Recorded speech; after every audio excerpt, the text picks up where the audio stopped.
జయ శ్రీమన్నారాయణ. సుదర్శనవాణి పరిపూర్ణ వాస్తుకు స్వాగతం. నూతన గృహ నిర్మాణం చేపట్టేటువంటి స్థలంలో మొట్టమొదటగా దిక్సూచిని ఉపయోగించాలా అంటే చాలామందికి డౌట్ వస్తుంది. కొంతమంది అవసరం లేదంటుంటారు, కొంతమంది అవసరం అంటారు. అసలు మన ఇల్లు కట్టేటువంటి స్థలము తూర్పు ఎటు వచ్చిందంటే సూర్యకిరణాలు ఎటు వచ్చినాయి చూడండి. సూర్యకిరణాలు ఎటు వచ్చినాయి ఏం చూడాలంటే ఏముందంటే సూర్యుడు కనబడుతున్నాడు కదా, ఇదే సూర్యకిరణాలు అనుకుంటాం.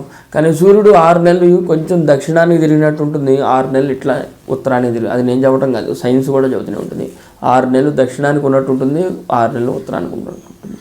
అప్పుడు మనం కనుక ఇల్లు నిర్మాణం చేపట్టామనుకోండి, కొంత ఇబ్బందికర అంశాలు ఉంటాయి కొన్ని నెలల్లో చేస్తే. అట్లా కాకుండా దిక్సూచి పెట్టుకొని చూసి ఈస్ట్ ఎటు ఉందో చూసుకున్నాం అనుకోండి, అంటే 90 డిగ్రీస్ ఎక్కడైతే వస్తుందో చూసుకున్నామంటే ఆ భాగంలో కనుక సింహద్వారం వచ్చేట్టుగా బలం చేస్తే ఆ యొక్క స్థానాల ప్రకారంగా వాస్తు ప్రకారంగా మళ్ళీ అప్పుడు మన ఇంట్లో సూర్యకిరణాలు బలంగా ఉంటాయి. లేదు ఇదే తూర్పు ఇదే ఉత్తరం అని చెప్పి కట్టుకుంటే కనుక కొన్ని ఇబ్బందులు అన్నీ ఉంటాయి.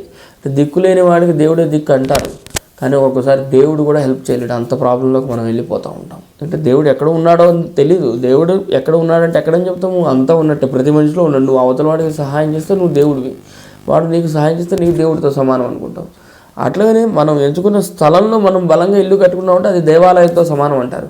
బలంగా కట్టాలంటే సూర్యకిరణాలు అనేది బలంగా రావాలి. అవి రాని పక్షంలోనే ప్రాబ్లమ్స్ మొదలయ్యేది. కనుక సూర్యకిరణాలు బలంగా రావాలి, అన్ని వేళలా బలంగా ఉండాలి అనుకుంటే ఆ కంపాస్ని మొట్టమొదటిగా స్థలంలో చెక్ చేసుకోవాలి. చేసుకున్న తర్వాత మాత్రమే మనం మొదలు పెట్టుకోవడం మంచిది. జయ శ్రీమన్నారాయణ.